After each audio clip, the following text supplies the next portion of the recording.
قد كفاني علم ربي من سؤالي. اب سب سے اہم بات جو سمجھنے کی ہے وہ یہ کہ اس رات میں عبادت تو ہمیں کرنی ہے، لیکن عبادت کیا کرنی ہے اور ہمارا عبادت کا انداز کیا ہو.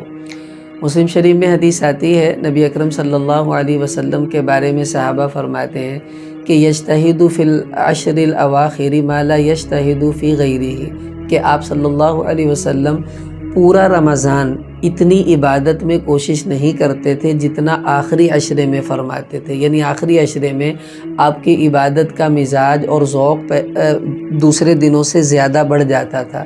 اور یہ بھی حدیثوں میں آتا ہے کہ احیا لیلہ، کہ آپ علیہ السلام راتوں کو زیادہ جاگتے تھے. وَأَيْقَظَ أَهْلَهُ، اپنے گھر والوں کو بھی جگاتے تھے کہ تم بھی اٹھ کر اپنے اللہ کو یاد کرو. وَشَدَّ مِئْزَرَ، اور انتہائی مضبوط اپنے آپ کو بناتے تھے کہ اب مجھے اپنے رب کو راضی کرنا ہے.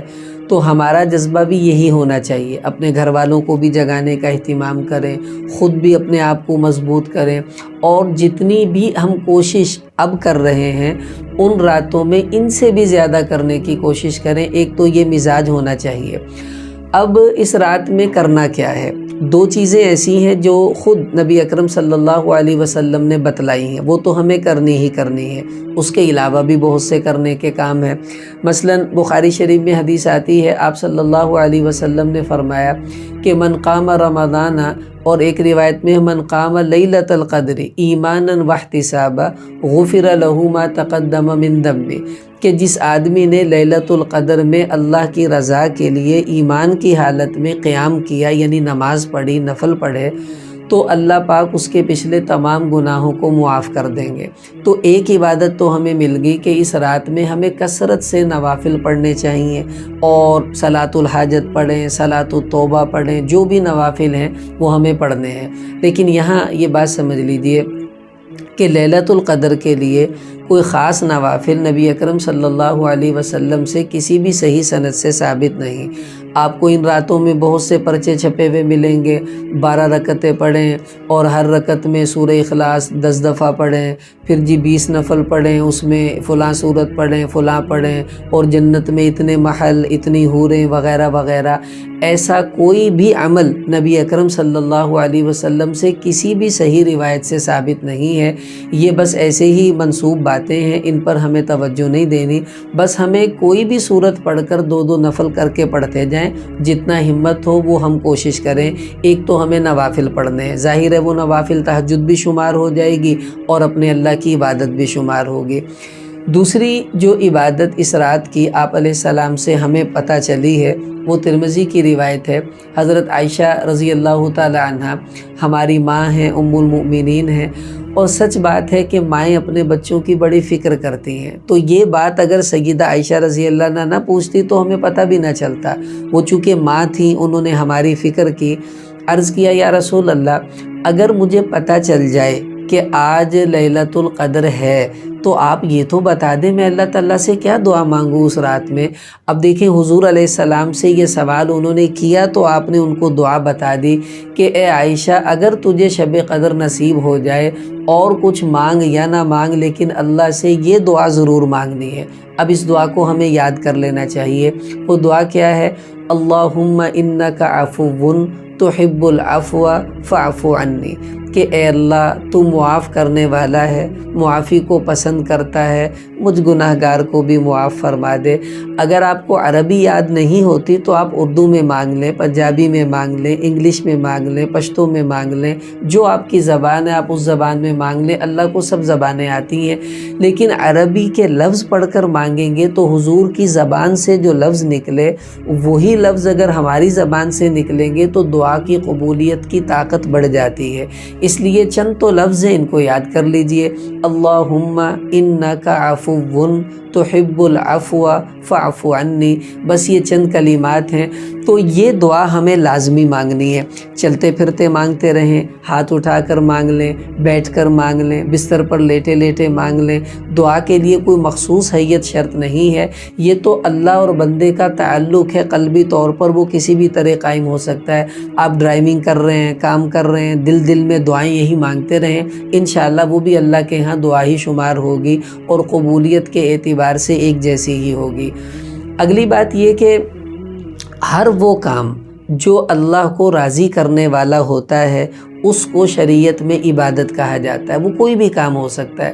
مثلا اس رات میں آپ مسجد کی جھاڑو لگا دیں، مسجد کے واش روم صاف کر دیں، گھر میں والدین ہیں ان کی خدمت کریں، مسجد میں کوئی بوڑھا مل گیا اس کی خدمت کر دیں، سر میں تیل لگا دیں، اس کی ٹانگیں دبا دیں، یہ خدمت عبادت ہے۔ اللہ تعالیٰ اس عبادت سے بھی بہت زیادہ خوش ہو جاتے ہیں۔ گھر کی صفائی کریں، سنت بھی ہے، عبادت بھی ہے، اور اپنے گھر والوں سے تعاون بھی ہے۔ برتن دھونے والے ہیں، آپ برتن دھو دیں۔ ہمارے بزرگ ہیں مولانا جمیل صاحب رحمۃ اللہ علیہ، وہ ایک دن فرمانے لگے کہ دیکھو بیوی کی خدمت سے اللہ مل جاتا ہے۔ اب سب حیران کہ بیوی کی خدمت سے خدا کیسے مل جاتا ہے؟ فرمانے لگے میں قرآن سے دلیل دے سکتا ہوں۔ پھر انہوں نے وہ دلیل دی کہ موسیٰ علیہ السلام نے کوہ طور پر آگ دیکھی تو بیوی چونکہ ان کی بیمار تھی، ان کو آگ کی ضرورت تھی، تو وہ کہنے لگے انی آنست نارا، کہ مجھے آگ نظر آتی ہے، میں آگ لینے کے لیے جاتا ہوں۔ فرمانے لگے بیوی کی خدمت کے لیے وہ پہاڑ پر آگ لینے گئے اور وہاں پہنچے تو آواز آئی اننی انا اللہ، اے موسیٰ یہ آگ نہیں، یہ تو میں اللہ ہوں۔ تو وہ اللہ کی تجلی تھی۔ فرمانے لگے دیکھو بیوی کی خدمت کی تو اللہ مل گیا۔ مقصد یہ ہے کہ آپ گھر کی صفائی کر دیں، جھاڑو لگا دیں، برتن دھو دیں، یہ گھر والوں کی خدمت ہے اور سنت بھی ہے۔ ہمارے نبی صلی اللہ علیہ وسلم بھی گھر کا کام کرتے تھے، یہ بھی انشاءاللہ عبادت ہی شمار ہوگی۔ اسی طرح آپ اس رات میں صدقہ دے دیجئے، یہ بھی عبادت شمار ہو جائے گی۔ اور لوگوں سے خیر خواہی کریں، اچھائی کی باتیں کریں، دینی کتابوں کا مطالعہ کر لیں، یہ بھی عبادت ہے۔ قرآن کی تلاوت کر لیں، یہ بھی عبادت ہے۔ ذکر کریں، درود پڑھیں، استغفار کریں۔ اسی طرح کسی اچھے عالم کا کوئی بیان سنیں تاکہ سن کر آپ کے دینی جذبات بڑھیں، تو جب تک وہ بیان سنیں گے وہ بیان سننا بھی آپ کے لیے عبادت شمار ہو جائے گا۔ تو یہ تمام عبادات ہی عبادات ہیں، آپ ان میں سے کسی کو بھی کر لیجئے، اللہ کو انشاءاللہ وہ پسند آ گئی تو ہمارا کام بن جائے گا۔ اور دیکھیے اس رات کے اندر جو ہے کم سے کم عبادت وہ کیا ہے؟ اگر آپ نئی نفل پڑھتے، نئی نماز پڑھتے، ٹھیک ہے آپ کچھ نہ کریں، کم سے کم اس رات میں گناہ نہ کریں، اللہ کو کوئی ناراض کرنے والا کام نہ کریں، یہ بھی بہت بڑی عبادت ہے۔ دیکھیں حدیث میں آتا ہے من صلی العشاء بجماعت، جس آدمی نے عشاء کی نماز جماعت سے پڑھی سو گیا، فَكَأَنَّمَا قَامَ نِصْفَ اللَّيْلِ، اس کو آدھی رات عبادت کرنے کا ثواب ملے گا، گویا آدھی رات کھڑے ہو کر نماز پڑھتا رہا ہے۔ اور ومن صلی الفجر بجماعت، اور پھر اس نے اٹھ کر اگر فجر کی نماز بھی جماعت سے پڑھ لی، فَكَأَنَّمَا قَامَ اللَّيْلَ كُلَّهُ، پھر تو یوں ہے گویا پوری رات کھڑے ہو کر اس نے عبادت کی ہے۔ اگر آپ کو یہ ڈر ہے کہ میں رات جاگوں اور میں گناہ کروں گا، اللہ کو ناراض کروں گا، آپ عشاء کی نماز پڑھ کر تراویحوں کے بعد سو جائیں اور صبح اٹھ کر روزے کے لیے اپنی سحری کریں اور فجر کی نماز پڑھ لیں۔ آپ کوئی عبادت نہ کریں، یہ گناہوں سے بچنے کا جو ہیلہ آپ نے اختیار کیا کہ نہ جاگوں گا نہ مجھ سے گناہ ہوگا، یہ بھی عبادت ہے، اور انشاءاللہ یہ بھی شب قدر میں عبادت شمار ہوگی اور اللہ اس کو بھی انشاءاللہ قبول فرما لیں گے۔ دیکھیں علماء فرماتے ہیں کہ اللہ کی اطاعت میں سو جانا یہ بہتر ہے اللہ کی نافرمانی میں جاگنے سے۔ ایسا نہ ہو کہ جاگیں اور گناہ کریں، غیبت ہو رہی ہے، چغلی ہو رہی ہے، گالیاں دی جا رہی ہیں، فیس بک پر فلمیں دیکھی جا رہی ہیں، گانے سنے جا رہے ہیں، یہ سب کام ایسے ہیں جو ہمارا وقت بھی ضائع کریں گے، اللہ تعالیٰ کو ناراض بھی کریں گے۔ اگر ہم عبادت نہیں کر سکتے تو کم سے کم کسی گناہ سے تو اپنے آپ کو بچائیں، یہ بھی انشاءاللہ اس رات کی عبادت ہے اور بہت بڑی عبادت ہے۔ اور یہ بھی سمجھ لیں کہ پوری رات جاگنا کوئی ضروری نہیں ہے کہ اگر آپ کچھ سو گئے تو لو جی یہ تو رات ہی نہیں میں نے جاگی۔ جاگنے کا مطلب یہ ہے مثلا آپ کی عادت ہے کہ آپ تراویحوں سے فارغ ہو کے 11 بجے سو جاتے ہیں اور بالفرض صبح آپ 3 بجے اٹھتے ہیں سحری کے لیے، اب 12، 1، 2، 3 یہ 4 گھنٹے آپ کی نیند کے ہیں۔ اگر آپ ان میں سے 11 بجے کی بجائے 12 بجے سوتے ہیں تو آپ نے 1 گھنٹے کی نیند قربان کی، یا 3 بجے کی بجائے 2 بجے اٹھ کر کچھ عبادت کرتے ہیں تو آپ نے آخری وقت میں 1 گھنٹے کی نیند قربان کی۔ تو یہ جو آپ نے نیند کی قربانی دی ہے، اسی کو رات جاگنا کہتے ہیں، اسی کو رات کی عبادت کہتے ہیں۔ اگر پوری رات جاگ لیں تو بہت سعادت کی بات ہے، دن میں آرام کا موقع مل جائے گا، ورنہ کچھ دیر آرام بھی کر لیجئے اور کچھ دیر اللہ کو منا بھی لیجئے، اس کو راضی بھی کر لیجئے۔ تو جس طرح آپ کو سہولت لگے اس طرح آپ اس رات کی عبادت کر لیں۔ یہ لازمی نہیں ہے کہ پوری رات ہی جاگنا ضروری ہے، رات کا کچھ حصہ جاگنا ضروری ہے۔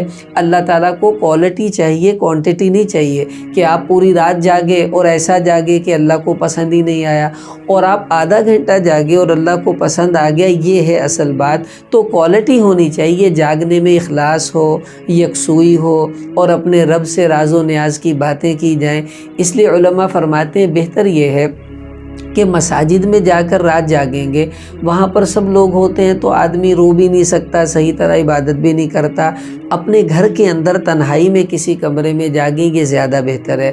اور اگر آپ کو یہ خدشہ ہے کہ بھائی گھر میں تو میں سو جاؤں گا، مجھے نیند آ جائے گی، یا گھر میں ماحول اچھا نہیں مجھے مل رہا، اور یا یکسوئی گھر میں نہیں ہے، تو پھر آپ مسجد میں چلے جائیں، وہاں جا کر اپنے اللہ کی عبادت کریں اور اپنے اللہ کو راضی کرنے کی کوشش کریں۔